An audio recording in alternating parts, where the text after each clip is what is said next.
We're going to talk briefly about what the literature tells us about first-generation students and their experiences, particularly in STEM disciplines.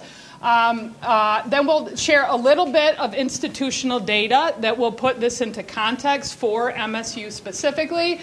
But mostly what we want to do is hear from the students and have them answer a set of questions that they've already had a chance to look at a little bit, and so that we can learn from their experiences and hopefully as a result learn to create more inclusive learning environments for all of our students.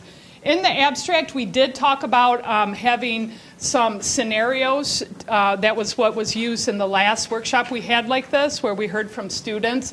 Since then, our workshops have gone down by a half hour, and so we just don't have the time to be able to fit those in today when we really want to hear from the students. That's the really important part.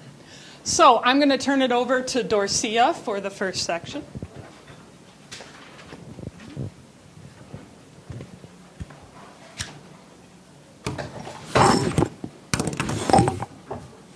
Make sure I don't miss my notes, I'll just bring them in front of me. Again, I'm Dorcia Chasen. I'm over in the College of Agriculture and Natural Resources, as my name tag is designated. I am a first-generation student or recipient where neither parent went to college or had any degree program at all.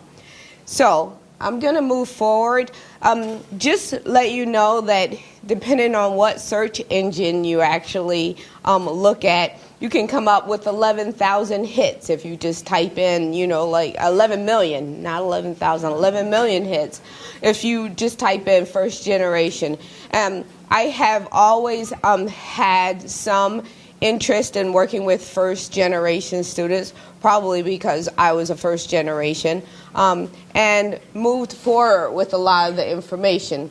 So the scholarly research is actually chunked into several different areas, like broad category areas, if you will, with regard to like the students themselves, and then and it has a combination of types of research, and we will share this with everyone here.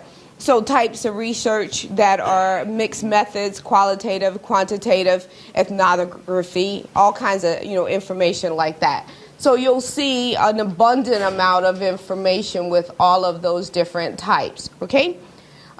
Going one step further, and just to make sure that everyone is foundationally linked to the information, defining first generation is both parents or whose parents or legal guardians have not completed a bachelor's degree. So that we're using that criteria as the first generation.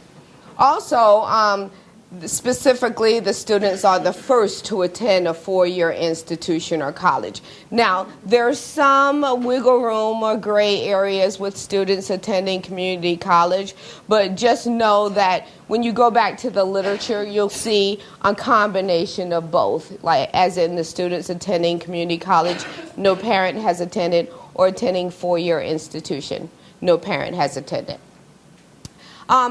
The literature pretty much associates that they're likely to be associated with a racial or ethnic minority category.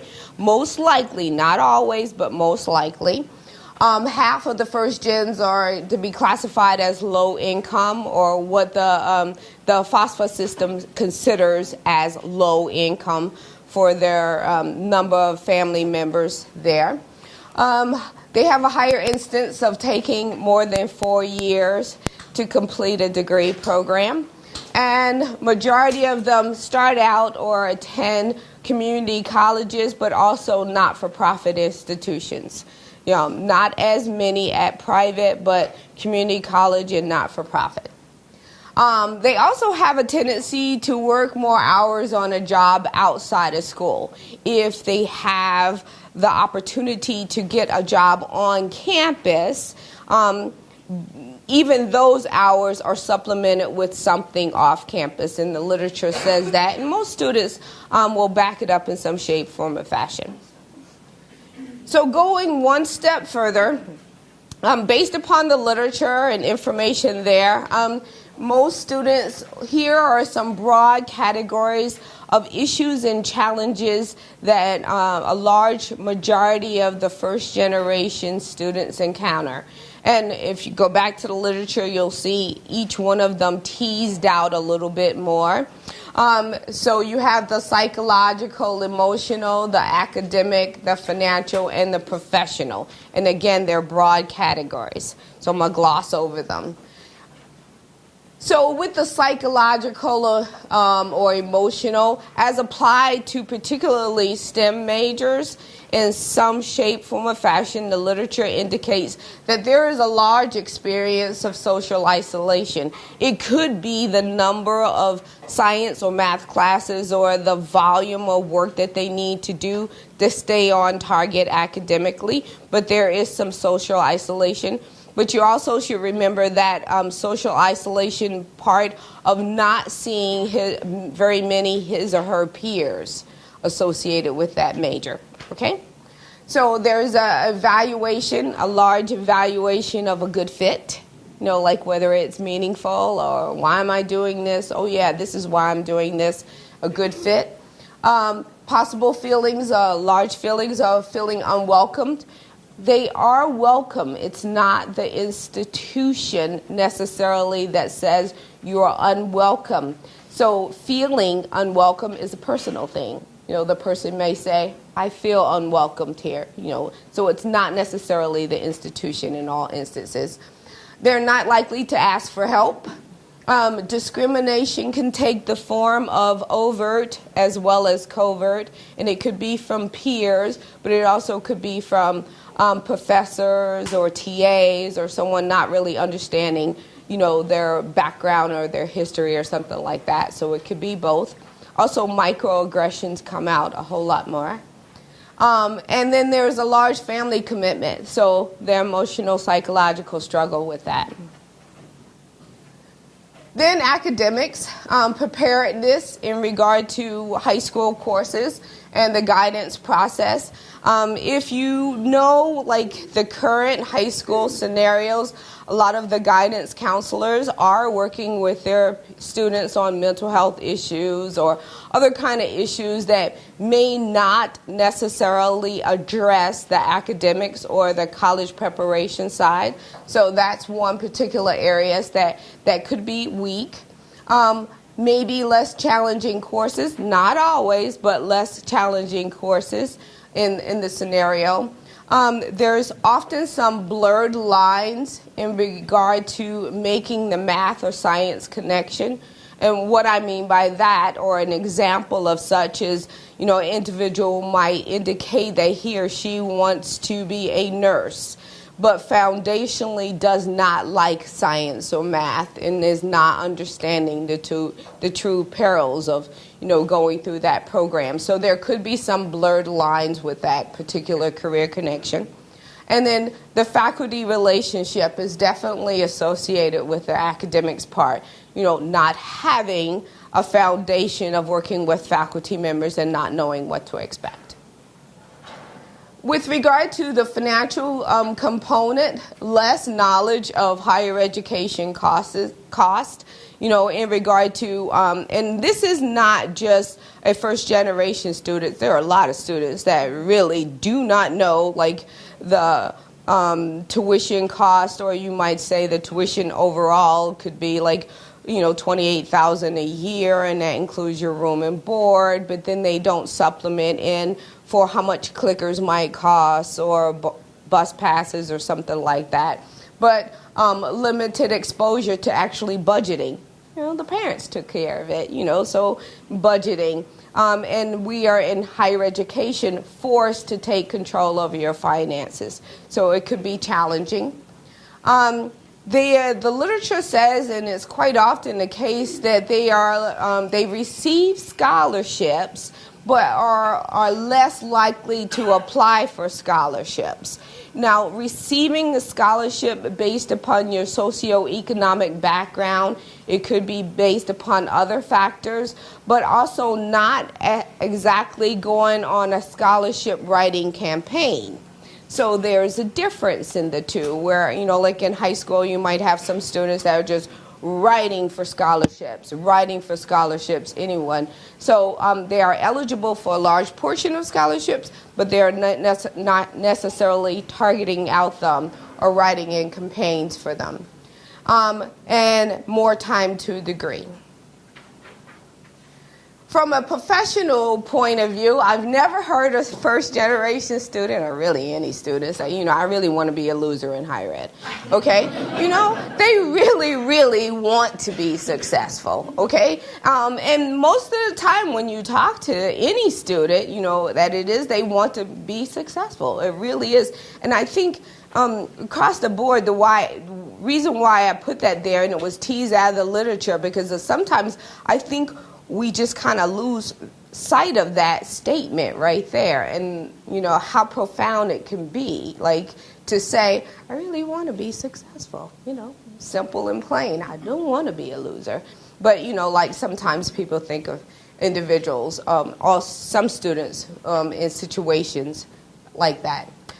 They do have some limited mentor or mentorship background. Possibly limited networks, and those go together with regard to expansion of activities, or how individuals will let you know some information that can push you forward or move you forward in a particular area.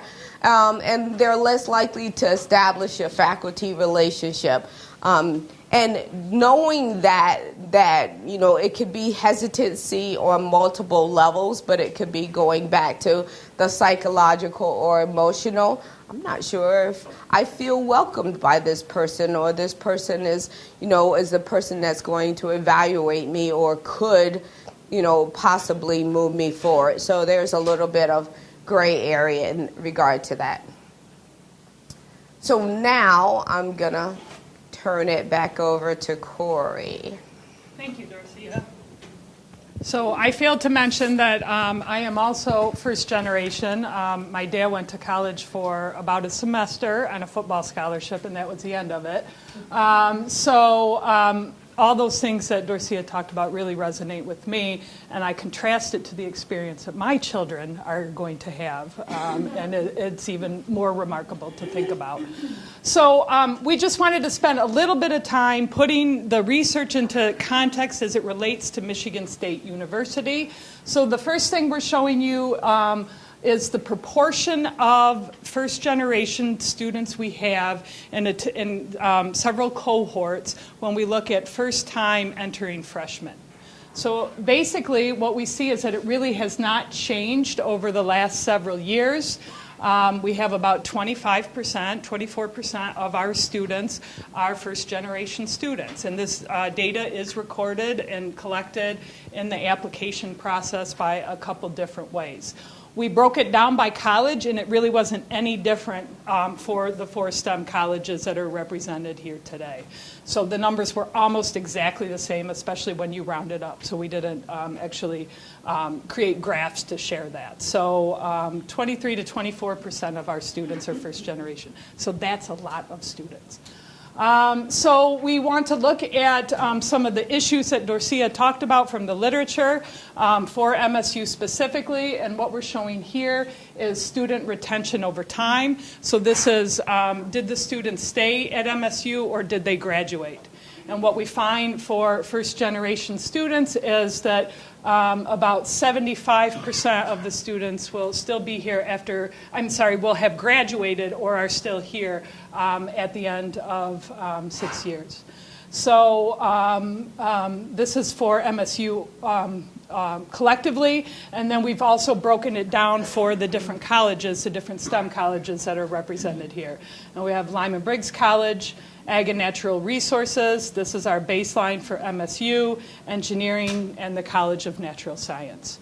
And so this is what we want to focus on, is how can we make sure that we're doing right by all of our first generation students and create inclusive learning environments that bring this number up, that we are able to make sure that people who want to stay here, and that we push people to finish here and not push them out of our institution. So this tells you a little bit more about what the students do in terms of, do they graduate in the college that they started in? This is all MSU again. So we have semester to semester we're looking at here. And you can see here, I think the thing that catches one's eye immediately is it's that first 2 years. And that's supported in the data too. Those first 2 years are so important for student retention. And the introductory courses and the experienced students have in introductory courses. If we can keep folks around for 2 years, they tend to stay here. And so I know in the College of Natural Science that has been a big focus over the last 5 years is to try to improve that experience in the first 2 years. So the color coding here is that in the darkest red, those folks were being retained in their starting college, and the lighter red, the orangish, they're going on to another college. And then that is also reflected in the greens. The dark green means they have graduated in their starting college. The lighter green means they have graduated in a different college. So they're still graduating from MSU, they just didn't graduate in the college in which they started. And as somebody who changed their major 5 times, we know this all happens, but it's still green, it's still good. We're still seeing a lot of success here. So we've broken this down by college again. So this is Ag and Natural Resources. The patterns are the same, and we'll see that the patterns are largely the same for most of the colleges. The thing that we noticed with Ag and Natural Resources is a larger proportion are actually graduating within their own college. They start in Ag and they stay in Ag, so a lot of dark green there. But again, the pattern is the same. As we saw for all of MSU.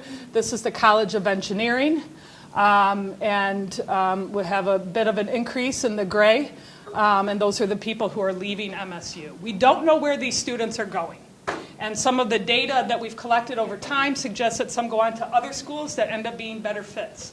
And so those are still success stories. There are some who do not go on to continue their studies anywhere, and those are the folks that we want to learn from our successful students here today, what we can do to better serve those students who do leave. This is Lyman Briggs College.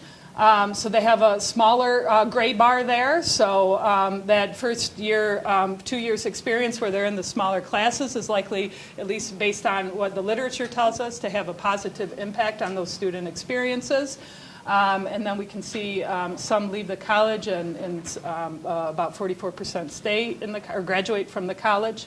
And then this is the College of Natural Science, which is closer to the College of Engineering in terms of students who leave the institution. So we have room for improvement here. And then many are graduating from somewhere else at the university. So this gives us the overall sense of what we're looking at, what the data tell us about the student experience. But the most important part is to learn from the students some qualitative data about their experiences in the classroom. So, yes? What's the overall graduation rate after 6 years at MSU? It's about 80%, 79 to 80%.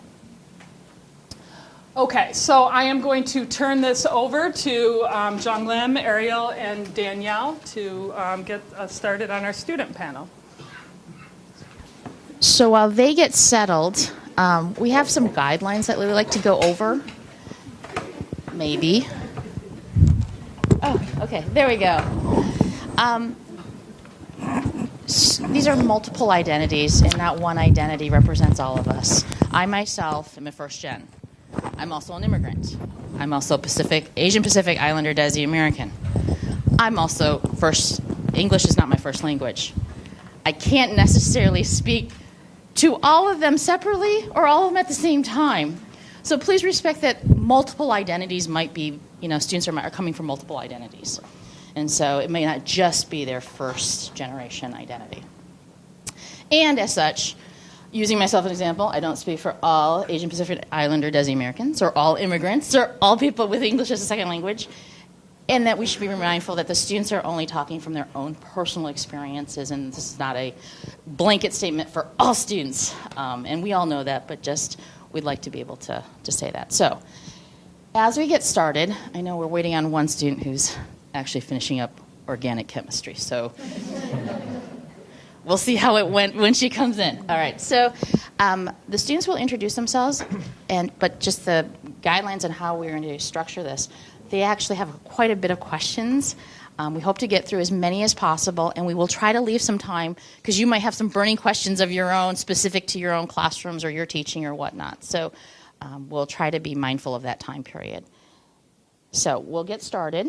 And the first thing is, could you introduce yourself, your name, your major, and your year? Hi, everyone. My name is Joe Farian. I'm a neuroscience major, and I'm a junior. I'm Natalie Cruz. I am a human biology major, and I am a second-year student. Good afternoon, everybody. My name is Eric Glass. I'm a fifth-year senior, a human biology major with a health promotions minor. Hello, my name is Travis Neal. I'm a computer science major, and I'm currently a freshman. Thank you to our student panelists. So we have the questions up here so you guys can follow along with us. But the first question, and for our student panelists, whoever feels comfortable answering, please go ahead and chime in. But before you came to MSU, what influenced your decision to go to college and to MSU specifically? As I did my research on schools to go to, I knew that MSU was an R1 institution. I knew that I planned on attending medical school, so that was a big bonus for me to want to come to MSU. For me, what influenced my decision to come to college to begin with was it was something my mom told me, not necessarily I had to do, but it was something she definitely pushed. Like, it wasn't like she was like, do you really want to work in a factory where I'm working at, or do you want to study and work with something that you want to do? And so that's kind of like the really big push of my mom and my dad pushing me towards college. And MSU was not my first choice, I'm not going to lie. But from the colleges that I did get accepted, it was one of the better colleges that I found would fit me best from what I knew, from what I could read and find out. But yeah. For me, I'm coming from a more poor background, and so a lot of the stuff that influenced my decision coming to MSU is my financial aid package. And looking at that along with the faculty and how they worked alongside with their students, I felt that that was probably the best decision for me. Thank you. If you could share with us why you chose your major and what your ultimate career goal is. Okay, so I picked computer science because, as you can tell, I'm the stereotypical nerd, and so and I've just always had a fascination with technology and how it can help people, and comparing, those two skills together is probably basically what made me pick that choice. So. Well, me with my major in particular, human biology, I started off undecided. But due to my parents not going to college, or really anyone surrounding me going to college, I just assumed that human biology was the route that I was to take. My ultimate career goal is to be a family physician, and that's due to coming from an underrepresented area and wanting to be an advocate for those that come from a similar background. I honestly, when I came for orientation, I didn't get the option to choose what major I wanted. She just said, you want to be pre-med? Human bio. So that's what I stuck with. I mean, it's worked fine, but what made me want to go along, with human bio pre-med, ultimately being either a pediatrician or a PA or somewhere in the health field, is I was lucky enough to be exposed to a lot of programs in middle school, high school that were STEM built because of my guidance counselors that I have. So it was going to either U of M or State and building a bridge out of noodles, or just getting exposed to different health careers. And I really liked doing it. I loved attending them. And what I learned fascinates me, so that's why I'm still in this major and still going with what I want to be. In high school, I was listening to the radio one time, and I heard about the announcement of the BRAIN Initiative. The previous presidential administration announced, and it just fascinated me how we didn't know so much about the brain. And I was like, so when it came time to pick a major, I just happened to see it and think about that moment when I was listening to the radio, and I was like, I might as well pick this because this seems like an absolutely good major. Thank you. What do you hope to accomplish by being part of this panel?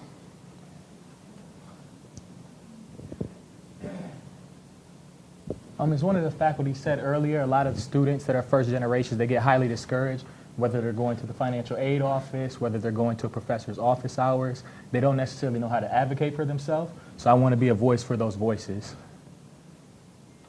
Along with that, I also want to, like how it was said, that not every first generation student has the same background, has the same challenges, has the same obstacles. And I wanted to also be an advocate for people who are also facing similar challenges and also have my input on what I've been going through being a first-gen student. What are the best parts about being a first-generation student? One of the things for me is kind of the, like, congratulations, like the pat on the back that I get from like family members, teachers, guidance counselors that help me get to the point where I'm at. Because, I mean, it just sometimes feels like it's a lot of work that I'm doing, and it's like I feel like I take an extra step. Like I have to work, I have to go to school, I have to do this, I have to be involved. I have to figure out and find help because I don't know how this is all supposed to be.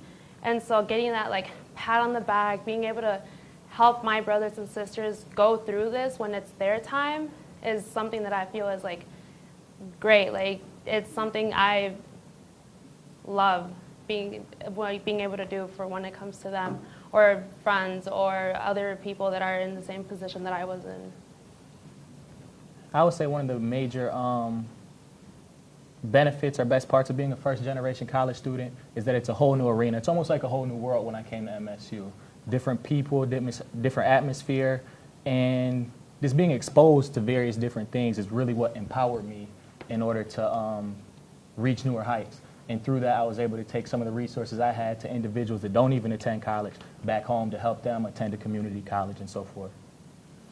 And building off of what he said, with it being a whole new world, being a first-generation student allows you to make your own destiny instead of being set to like a preset course. And I feel that that's probably one of the most key benefits of being a first-generation student. I kind of just want to add one like last bit to that about like being into like this whole new world. It kind of gives you like more. It gives personally me more excitement, like more appreciation for being able to learn Oracle, for being able to take these classes to get to where I need to be.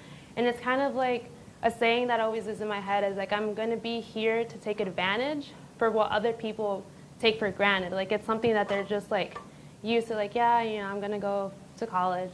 And like for me, it's like, I'm going to college, I'm taking Oracle, like, look, Mom, I just learned this about that, and that's why this and that. And it's just, it brings more excitement into like this whole college aspect. As for me, I would say it's learning new things, mostly, because I had a chance of basically working in the lab, and I never knew that could actually be a job in a way. It seems so nice to you get paid to read and write. It just seems awesome. Yeah, so that was the best experience. Thank you all.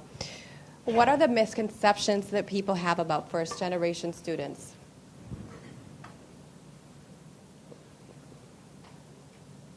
I guess one of the misconceptions would be that we're at a slight disadvantage, being that we are the very first to like go into this pioneer frontier compared to having other siblings that have experienced a lot of the same things that we are now, and then having that little bit of extra advice. But that's just completely false. So. One of the common misconceptions I come across is that a lazy individual, one that just doesn't want to do the work or that type of thing, when in reality it takes me, I'm in the library just as long, if not longer, than anybody else. So to be labeled as a lazy individual or somebody that doesn't care or is that type of thing is kind of contradictory. It's a little hard because it always depends. And like one of the things that I feel like might be brought out a lot is not knowing what you're doing, because I mean, part of me, I have to really figure out what I'm supposed to be doing and like find people to help me. But I'm not entirely lost either. I don't know like I know the general route of what I'm supposed to be doing, but I feel like sometimes it's just implied that I have zero clue what I'm doing. Like I don't even know what I'm supposed to be doing most of the time kind of situation. Thank you. I guess that kind of leads into our next question. How do you feel about the label of first generation?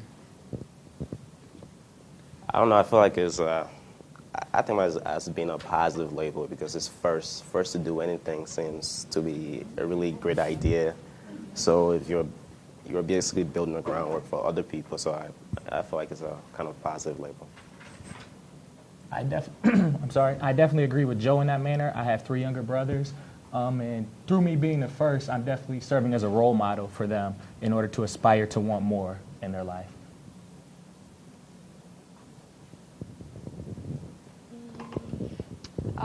For me, I feel like there's definitely positive and negative connotations to the label of first generation, because it's like Joe said, it's nice to be the first. It's nice to at least set some sort of path for like my brothers, my sisters, and for cousins, relatives, friends, but also the stigma that brings on being first generation, because I'm aware that the statistics that there is behind first generation students, and from personal experience and some of my friends, that label really gets to them, I don't know if I'm like prepared enough for college. I feel like everybody around me knows what they're doing and I'm not, and that stigma from that label can really get to an individual.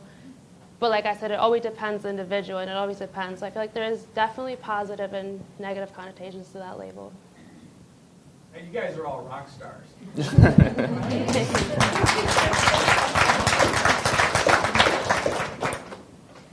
When we first start college, we don't know what we don't know.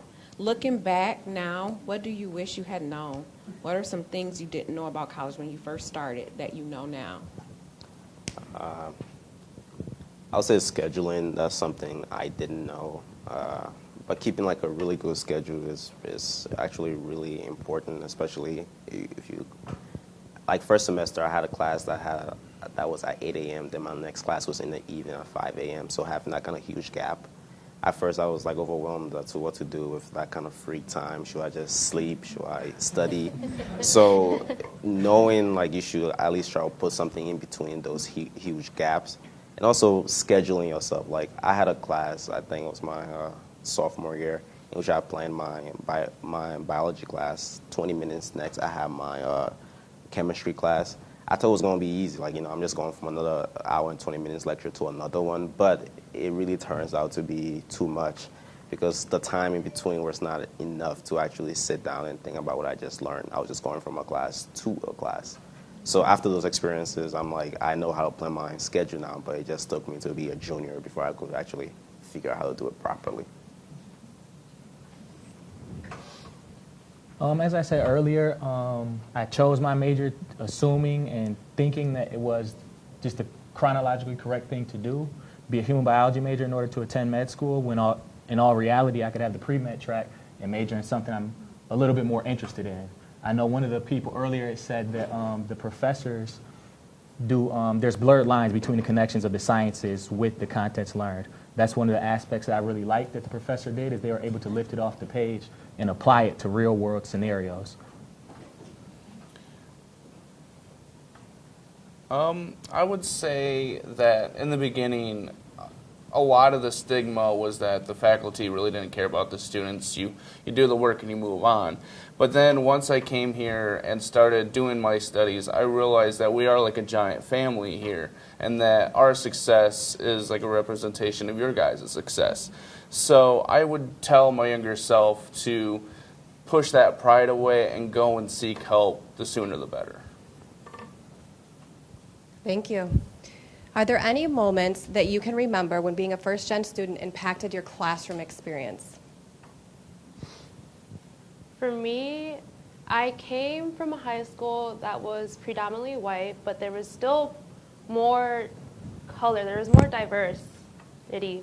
And then as a first-gen student, I mean, I knew coming into MSU, it's a PWI, a predominantly white institution, and that I'd have, I felt a little nervous, but like like I said, there's negative connotations to being first-gen student. Sometimes I feel underprepared, and especially when we separate into like smaller groups and like recitation, and I'm the only person of color in that group, it kind of puts that pressure that like, obviously I'm not representing everybody in my ethnicity and my culture, but it's kind of like that pressure that like, I feel like it's my job to like always be right, always know what I have to do, always know what I'm supposed to do, and like, just kind of, it's just that pressure of like, I'm representing my ethnicity, my culture, basically.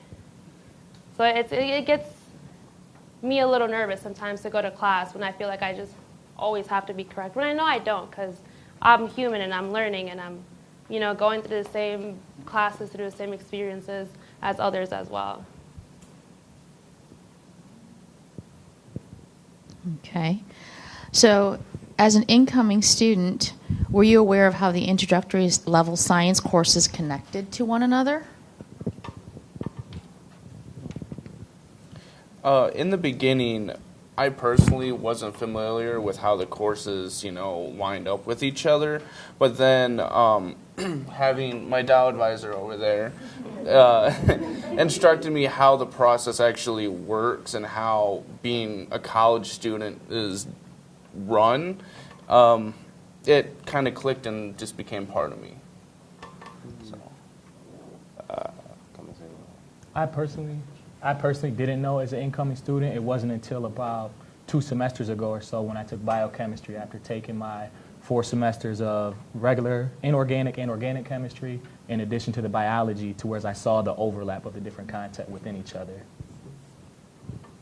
Yeah, I was basically going to say what he said, but I saw mine a bit earlier. It was in like the inorganic chemistry and the intro biology class. And basically the idea of thermodynamics were basically the same in the 2 classes. So I was like, yeah, I thought you just have to study one. For me, I didn't know how it was structured. Like when I came to AOP, she was like, all right, well, the first class you're taking is Gen Chem. And I was like, what? I can't take biology first? Like, what? But then I realized after taking Gen Chem and Orgo and Bio and how it all just builds up. And it's helped me learn the concept more into depth and understand the context and like the background behind it. Were there any experiences that help you adapt and transition well to college? Absolutely. For me, so the OCAT office, when they brought me to campus early and allowed me to stay and meet other people from a similar background to me, and then when I moved to campus, I was living in the same dormitory as them. So having some familiar faces around me when I first came to campus was a plus. And in addition to that, the Drew Scholars Program, them having co-curricular courses, so I'm having other people within the same discipline as me. We're able to form study groups, and it's just a comfortable environment. Yes, the level of production is highly important, but also the environment in which you are able to do that is essential as well. So those 2, I say, were imperative. For me, also, the OCAT office. It is one of the persons that work there. His name is Juan Flores.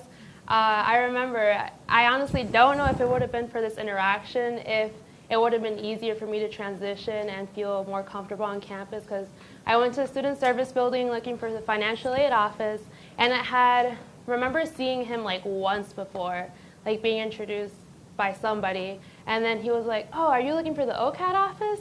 I wasn't, and then I was like, yeah, sure. And then and so I went, and I just met so many great people.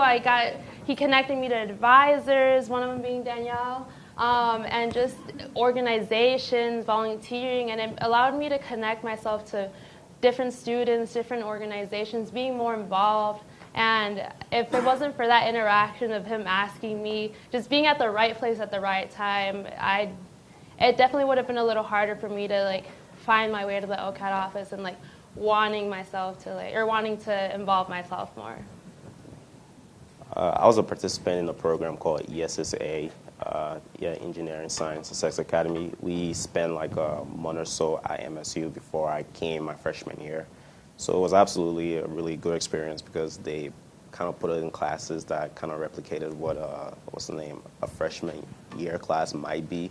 So I was kind of at least briefly aware of the kind of work I had to put in to at least get a decent grade. And it was absolutely brilliant. And after that, I also participated in a trio program. And actually, I met Eric through that program. And I basically asked him, because I think he was a junior at that time, about his experiences. And talking to him, and he basically told me what to do, that kind of thing. So having experience with like an upperclassman, I believe, kind of really helped me, because early on I was aware of like the kind of work I had to put in to succeed.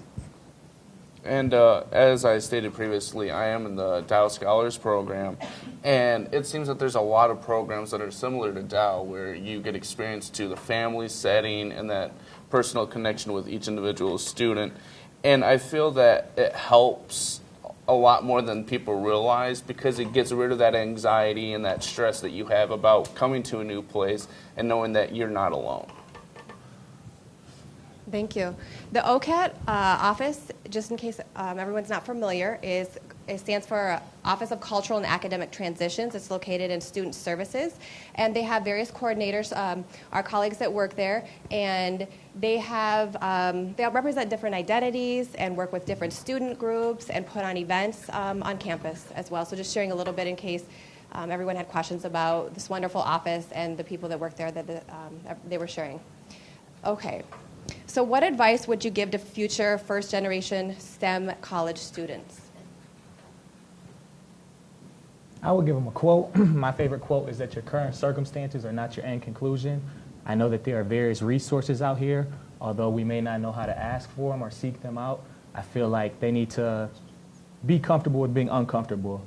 As another panelist said earlier, you may be the only one of your kind in a classroom at a time, but that's okay. You have to be able to speak up for yourself and advocate for yourself in order to succeed. I guess I would tell them to actually take these hard classes, because before I came to college, I remember a senior from high school. She was in U of M. She came and visited high school, and she basically just made it all sound kind of impossible. So that was before I came. Yeah, and I didn't even know what organic chemistry was, but I knew it was hard back then. So, and after I took the class, I mean, it was difficult, but it's definitely doable. So I feel like knowing that these things might be difficult, but they are actually still doable. The advice I would give is that attending an institution like MSU gives you an entire sea of opportunities that you can pick from. And then instead of just holding yourself back, just dive right in there, because you don't know where you're going to go, and you might rise yourself to the top one day. So. And to add to that, I'd say the same thing, and also that depending the high school you went to doesn't determine you being able to go to high school or to college or not. Because I know some of my friends were like, oh, well, I went to this high school, so I'm definitely not ready for college. I mean, it definitely can make it harder to transition and to kind of learn the material a little easier, at least the intro courses at first. But with the help and the resources that are provided on campus, and just being comfortable and getting comfortable with asking questions and not being afraid to know when you need help is something that will definitely help and take you a long way. I got another quote I would give. I would tell them that a delay is not necessarily a denial. And what I mean by that is a lot of people, when they tend to take these courses, if they get a 1.5, they tend to feel like a 1.5. Or if they start off sluggish their freshman year, an advisor tells them, you know what, maybe this isn't for you. As I know as one of the faculty said earlier, for most first gens, it takes them 6 years. I'm in my 5th year. They don't have a traditional pathway that they take. So in order to proceed forward, it's okay to have a little bit different path. Okay, thank you so much for sharing all your knowledge and those experiences.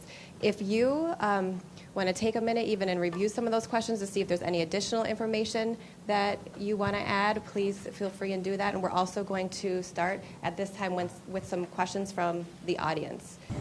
Thank you.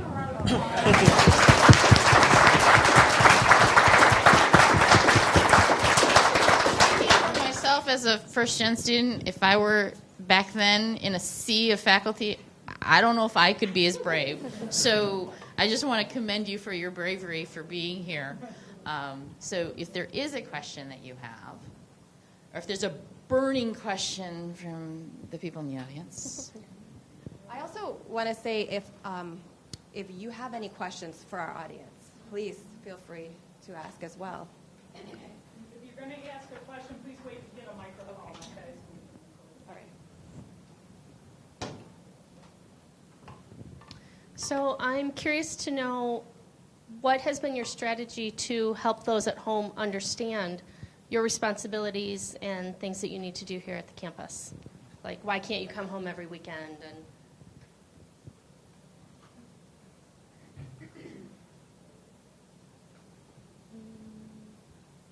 Well, I actually volunteered at my high school back at Comstock, and it was me and a couple other students that recently graduated from there that were talking to the senior and then the sophomore classes, so they can the seniors so they can prepare to like what to come, and then the sophomore to understand how to get ready for them to transition, and just explaining to them how like you have to put the work in order to have your fun, and then just kind of like the basic premises is my best way of giving back to the community that I love. So, For me, I mean, for like the going home every weekend, my mom wasn't sure what to expect to begin with.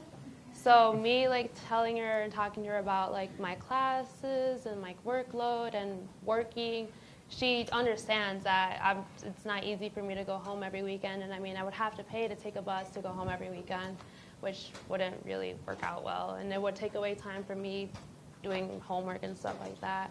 And just kind of sharing and like I guess like telling family members and friends about like my experiences here. I'm sorry, I'm a little confused with your question.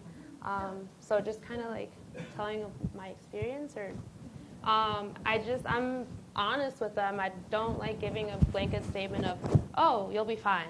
I tell my cousins and my brothers and sisters like the challenges I do have to go through and that I do go through, but that there's all these other resources and people that are going to be there for you that'll make it okay, basically. When I first attended college, I considered myself a workaholic. I did sit in the library all day, every day, which was kind of detrimental, and it kind of distanced me from my family. And when I realized that, my strategy moving forward was to keep them updated. Due to me being first generation, they're learning just as much as I am in terms of moving forward. So giving them constant updates on what's going on.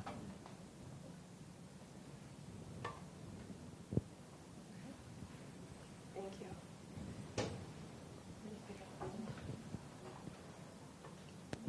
Thank you. Excellent, everybody. My question is, what can we as faculty and staff who are instructing in the classrooms, what can we do to help not you as first generation, but also others feel more comfortable, welcome when you come into that classroom? Now, one of you mentioned being one of few or one of the only in your class. When you come into our classrooms as faculty, is there anything that we can do to make it better for you?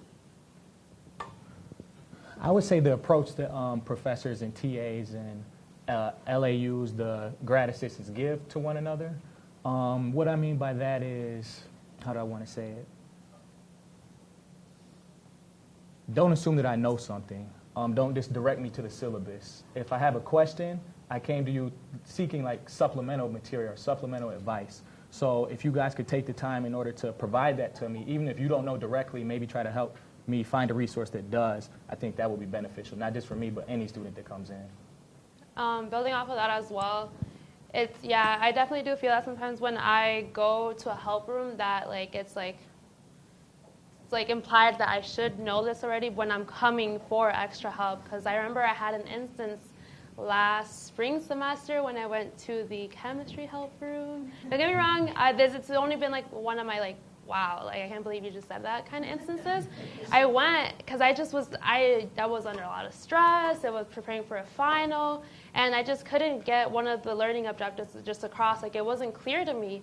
And so I went, and I asked one of the TAs, and he was like, it's pretty self-explanatory. And I was like, all right. But I guess just how TAs interact with students in general, just understanding that sometimes even though it might click with the TAs, it's not clicking the same with students.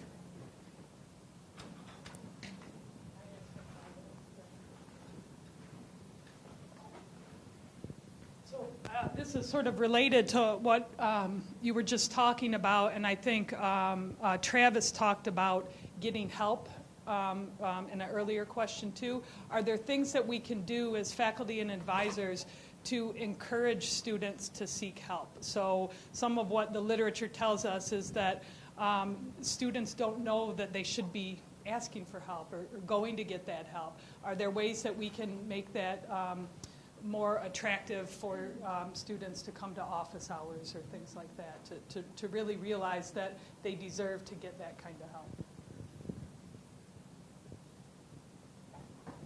I understand that every professor has their own teaching style that's conducive for them, and they can't cater to every student individually. However, if a student comes to you on a one-on-one basis, like we said earlier, some of the first gens don't know what they don't know. So if you could kind of probe them to see what their learning style is in order to help aid them with resources, I feel like would be a good approach.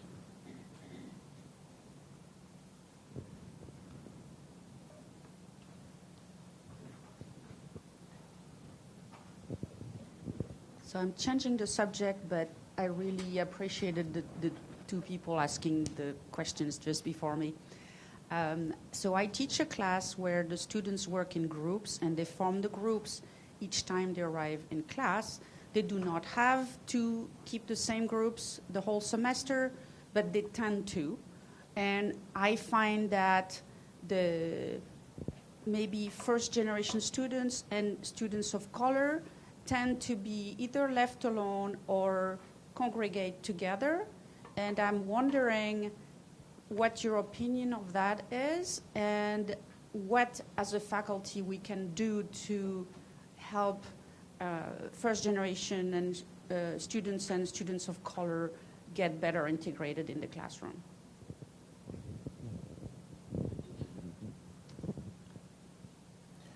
I'm not going to lie. I'm not in the same position as my other panelists up here. But I guess you, as an expert in your field, when you start seeing that it's starting to become stagnant, that it's time for kind of like a wake-up call, and then have groups come together, because without that like initial push, there won't be those connections sometimes. So I guess it's up to you and how like you've experienced your previous years to see that, well, it's time to change it up a little bit to make sure that everybody's included and that those connections are starting to form, but then also there's times that like the students themselves form their groups so then they can push forth their ideas in a comfortable manner, if that makes sense. Being a person of color, I understand why sometimes I might group with other people of color, because it's like, especially when it's like a new classroom, I don't know anybody, it's just, it feels a little easier and a little more comfortable, but it would be nice to be like already in set groups where it's just kind of like a mix, like, because I know for my bio lab, like the second part of it, we got like a survey, like, are you familiar with this? Are you familiar with that? So they can try and make a nice diverse group, where he might be familiar with doing this, I might not. But yeah, I understand the sense of grouping together with other people of color, because sometimes those little microaggressions, like they just make me uncomfortable, at least, because like I know, like I was talking to one of my friends and I was telling her about this scholarship I got, and so we kind of got into that subject, and then she was like, oh, well, I'm not poor enough to apply to scholarships, so that's why I don't. And I was like, my scholarships that I got, that I apply for, don't have to do anything with my financial situation. They're just statements I write. And so I understand, but it's also important to kind of have set groups and make that push into like integrating more and just being with different people that might know more about what the subject might be, or have been exposed more to the content than some other students might have. I also like what she was saying. I just feel like in the beginning, if the professor, when they say, hey, try a group of somebody who's different from you, not necessarily requiring anything, but just making that an encouragement, say, hey, try to be with somebody you don't know. Like in most of my labs, that's how I actually met some friends, by the professor telling us that, because if that wasn't the case, even I was going to try a group of people I do know, because it's kind of hard, trying to be with somebody you don't know. It's awkward trying to make conversations at first. So I feel like the professor giving the initial encouragement is a really good idea.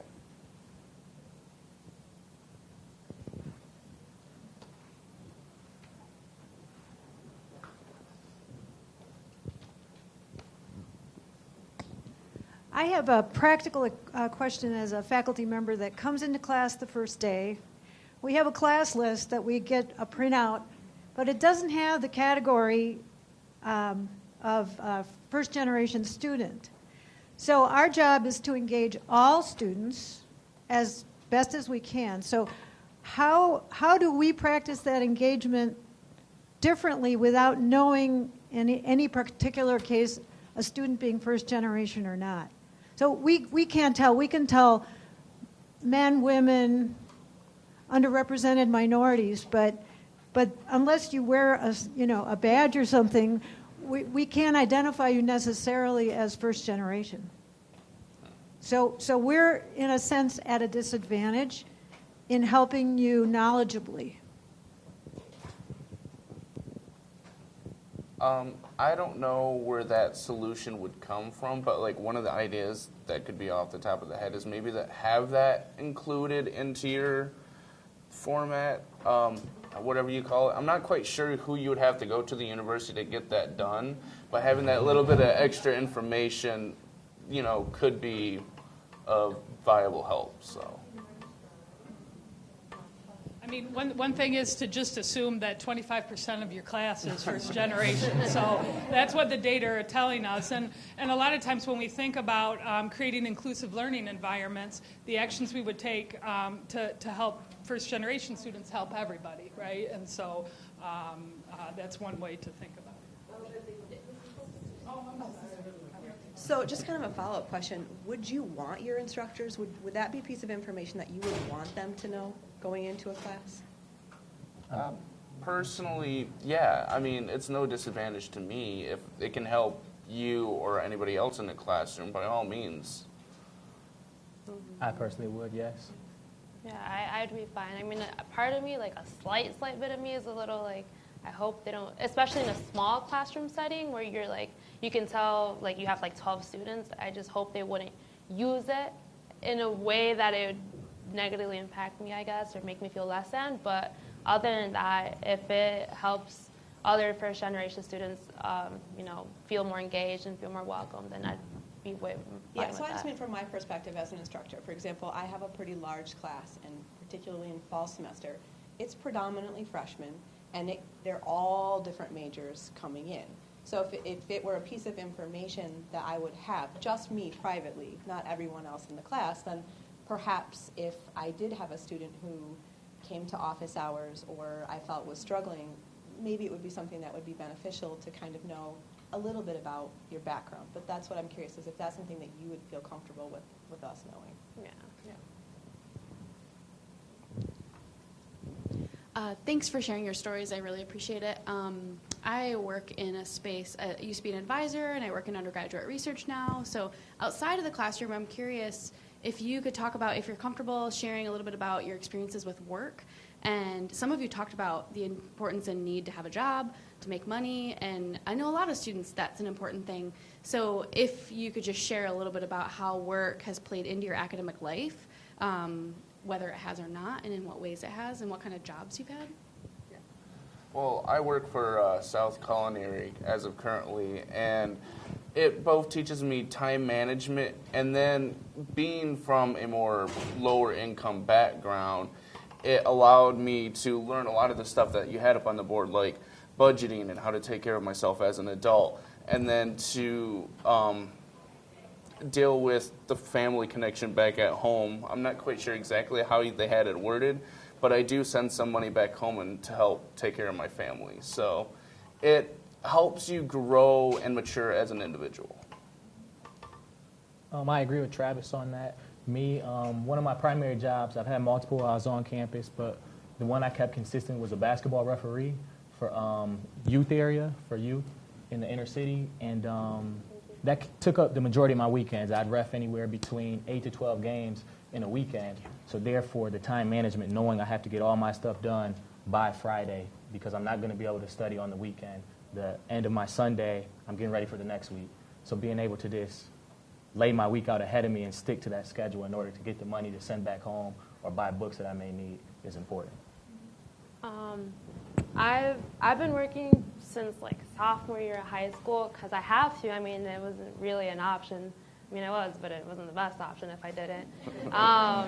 And so, I mean, I continued working. I didn't work my first fall semester freshman year because I was like, I need a break. I've been working this whole time. But then I realized, like, I can't not work. Like, my mom, my father was deported when I was younger, so my mom is a single mom. And she's taking care of me and my brother and my sister, and she still tries to help me pay for, like, books because, like, how it was mentioned, like, I was aware of, like, the tuition, board and room and all that, but then I had to find out how to get a clicker, I had to get a lab coat, I had to get lab goggles, and just all those expenses that I wasn't aware of. And it does help me structure my week. It definitely has made me, I feel more mature in a sense, like knowing how I have to save this money for that, I have to do this, I have to allocate that there. But then part of me, like, there's weeks where it's just the workload is so heavy and, like, having to work, and it's just kind of like, I wish I didn't have to work. I wish I didn't have to. I work at a library, so it's nice and laid back, and it's flexible with times and all that, but it's just like, I wish I had those 4 hours to just read. I wish I had those 4 hours to go to tutoring because, like, I've been doing my homework, but it just hasn't been clicking, you know? So it just, there's always ups and downs to having a job. As he said, what's the name? Working really did help me get my schedule in order because you basically have to know what everything is going to be. This is my first job. I worked as a traffic worker, part of the police, the organizing thing. So I had to work almost like every football Friday, I think, for about 12 hours. So I have to know, like, most of the time I don't have classes on Fridays, so I usually have that entire time free. So every week I work about 12 hours, and it was kind of nice to just have that set time in there. And I know, like, every 2 weeks I would get a certain amount of money. So it was quite nice for me.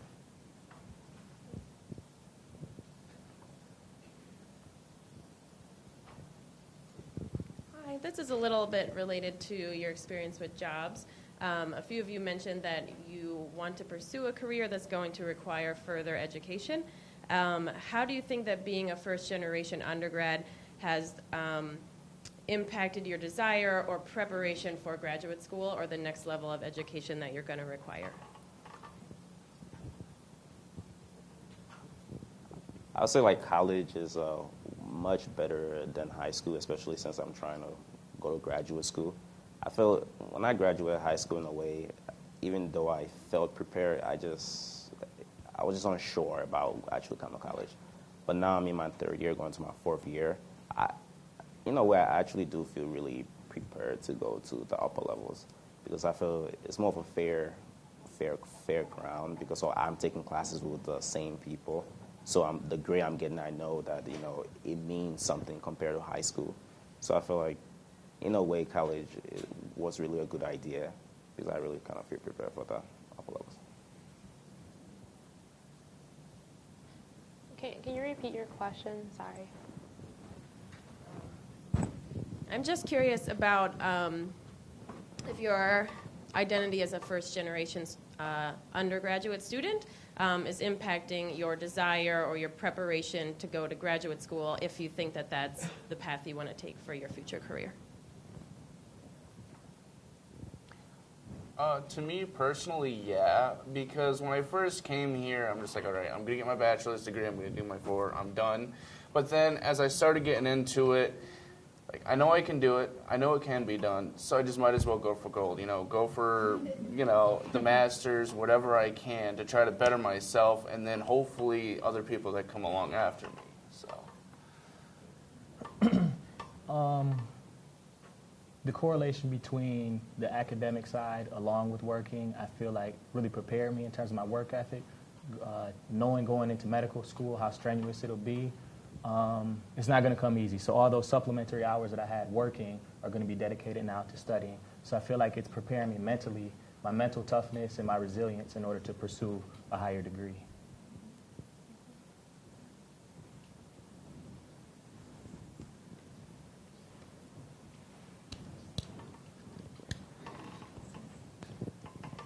Hi, I'm Chris. I'm a first-year PhD student. Thank you all for sharing your experiences. I noticed that when responding to the second to the last question about what has helped you adapt and transition well to college, you all kind of mentioned these cohort-based support communities that were not necessarily rooted in your academic program or your classroom. So I was wondering if you have had any similar experiences within your program or your classrooms that have helped you adapt or transition well to college. And if not, why do you think that this is the case? One thing particularly that worked out my freshman year was I had the same TA both semesters. So he kind of helped me understand my learning style, and then we were able to follow that throughout, which led to success in that course. For me, it was having this, I didn't know them before I went to that class, but seeing familiar faces and getting to know some of the students in like my Gen Chem course that have been in Gen Chem Part 2, or going to the same consistent class because they're in the same major. And where was I going to go with that? Yeah, so basically having those familiar faces and getting to know people from that same major and go through those same classes with them, even though I didn't know them beforehand, has really helped, because that way I'm more comfortable asking my friend that, I'm unsure about this clicker question, can you explain to me why? Whereas if it was somebody new I had to meet for that class, which I'd eventually get to the point of comfortness to ask them that, it'd just be a little harder for me at first to kind of be more open and say hey, I need more help on this. Can you explain that to me? So I guess just seeing those familiar faces every year, I guess, so far.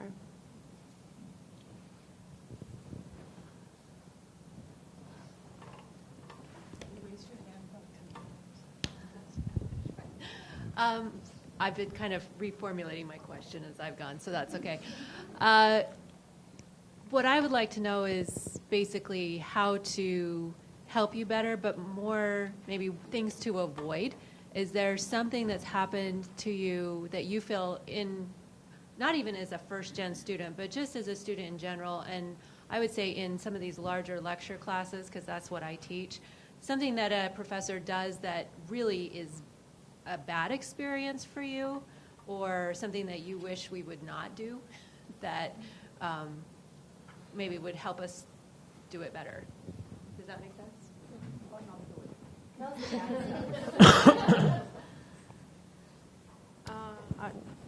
Although it was anonymous in my chemistry class, I'm sure the chemistry department knows about the Socratic work.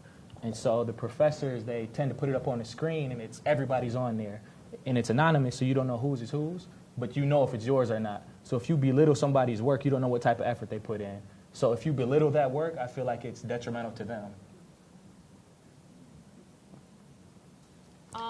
For me, I understand that we can't, some classes can't go at a slower pace even if they wanted to. But sometimes when the professors say come on guys, I understand they're being encouraging, come on, you should know this by now, we've been over this already. It kind of slightly pushes me to all right, maybe I have to review it some more. But at the same time, I kind of it makes me nervous because I'm wait, why am I not understanding this? Why is this not clicking? I should know this by now, just like she said. But just kind of I guess it's either not to be said as often or just rephrased differently, so it doesn't feel oh, I should know, I should know this by now. But if it's still new material that we're just getting, it's just kind of don't tell me that I should know this by now. You should be familiar with this by now, maybe not necessarily know it, kind of thing. I'm assuming that a majority of you guys have selected the careers that you did because you have a passion behind it. So I've had a class, I'm going to leave it out there, that was very monotone, it lacked the drive to want to learn in that class. So probably the best way is share your passion, as much drive as you have for that class, and put it forth out there so everybody else can also have that drive to want to do better. Because if not, you don't even want to bother showing up some days. So.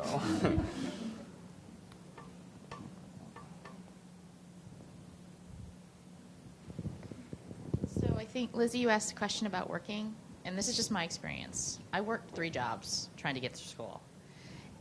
The way I could do it is because my faculty put books on reserve.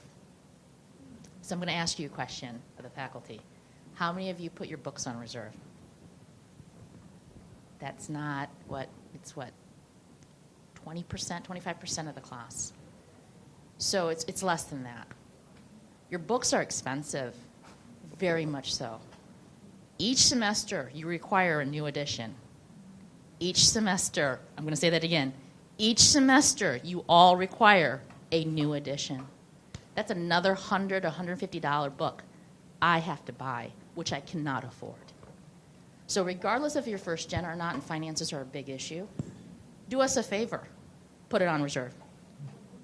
And reserve means putting it at the library. You have one copy or two or three, because I know you can contact the publisher and say you're the faculty member. They'll give you a couple sets, and then students can go and reserve them and check them out and read them for free. That's how I got through school. Otherwise, I couldn't have gotten through it. My work study went straight to my bill. I had to work 2 jobs off campus because MSU has a policy that you can't work so many hours on campus. So if I wanted money in my hand, that's the only way I could do that. But the only way I could do it, and I was a STEM student for 2 years, and then, I'm sorry, the force got me. I don't know. But I had books on reserve. My faculty were able to do that. But if you asked me as a student to go up to my faculty member to say, could you do that? That means that it was a shame that I couldn't afford it. So when you ask those questions, prior to, understand some of your books are very, very expensive. What it means, those additional costs.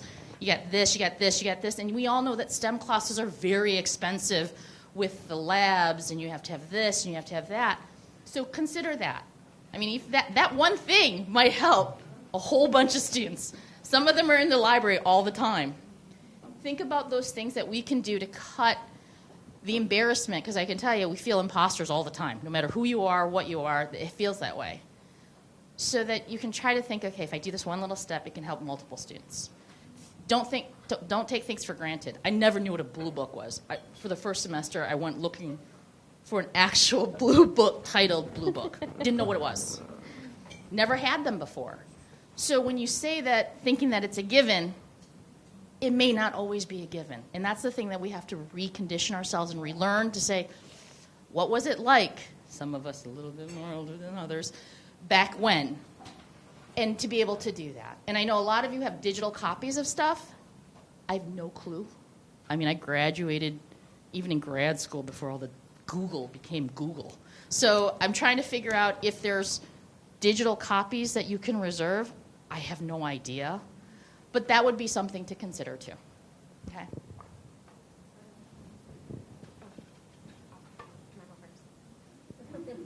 So for a lot of STEM students, you have to have, STEM-related experiences to go on to whatever that next step is, whether it's graduate school or professional school.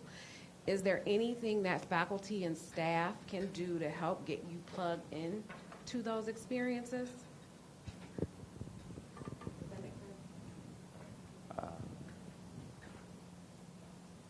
I feel like just talking about the department website, because I think my Psych 101 professor, he was one of the person who would say, hey, if you're looking for research, you can just go on the department website and look up people who work might be interested and just try to email them. A lot of professors don't really talk about that, so it's something you don't know that you don't know. So if somebody can just mention that one or twice in class, because after that I actually went on the website and emailed a couple of people. So it was nice that he said something like that. I know a lot of the courses contain a very strict schedule, but a lot of my opportunities through research and volunteer experiences came from the professors allowing people from the outside come in and speak the first 5 minutes of class.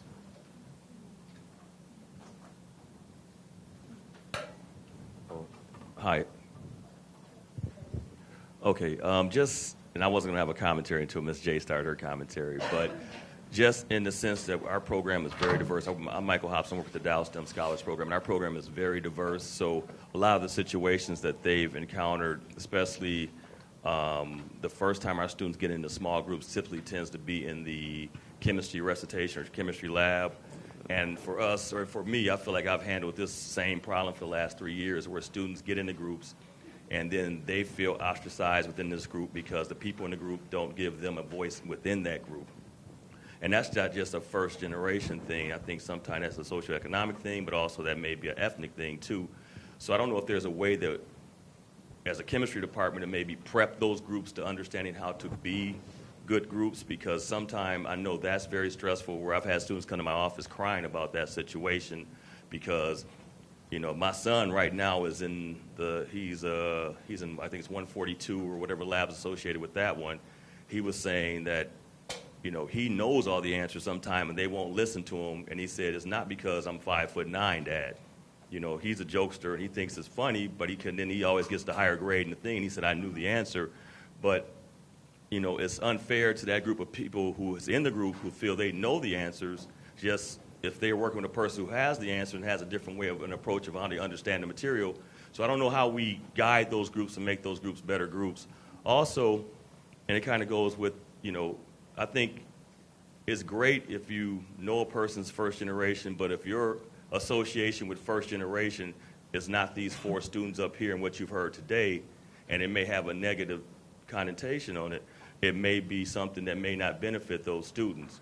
Just as like my son was saying that one of his professors made a comment about Detroit public schools or something, and my son raised his hand and was like, well, I went to Grand Rapids Christian High School in Grand Rapids, Michigan, but for that professor to have made that comment because they assume everybody that's in Michigan State that has any kind of color in their skin comes from Detroit was a disservice, because I think in the mind of that professor, that instructor, they had some negative thoughts behind what that meant. So I think that one thing as instructors or people working with students, and one thing I always try to do daily is always try to be consistent on how you handle each student and understand that your job as the instructor, I know it can't happen in every large group, but you still have to kind of bring everybody to a certain point. Everybody has been admitted to Michigan State to be a graduate. They mean they have the potential. Yeah, but some people are, yes, they don't have the skills. We understand that. But if that's identified early and you get the supports and you get the help, those things can be rectified. I think I've seen that in Dow. We had a student come in, and not to say her business, but she had a 2 on the math placement test. Not that the math placement test is perfect, but right now she's carrying a 3.9. I'm writing a letter for her for a program she's applying for this coming summer. But if she'd have came in our program and we didn't support that 2, she wouldn't be having she would not have the 3.9 right now. But if she wasn't part of that support system, and we just said, well, this person comes from a rural community, got a 2 on the math placement, everything in the high school is bad, she could have been directed to a different area. So that's my commentary. I'm sorry. We have like 2 minutes left. I want to give our students time to, if you want to say any last closing comments, thoughts, ask anything to our audience. You don't have to. I just want to give you the floor before we close. Last quote. He's going to be my doctor. Right there. Hey, listen. We're all getting older. Well, thank you. If we could give them a round of applause, please.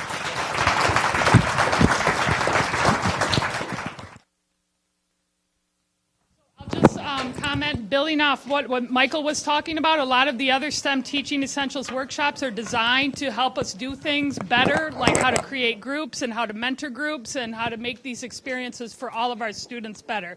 So you can go to the website. Kendra Charavello actually has an excellent workshop on group dynamics, so you can watch that if you like. But we'll do that stuff again next year. So look forward to seeing you all next fall.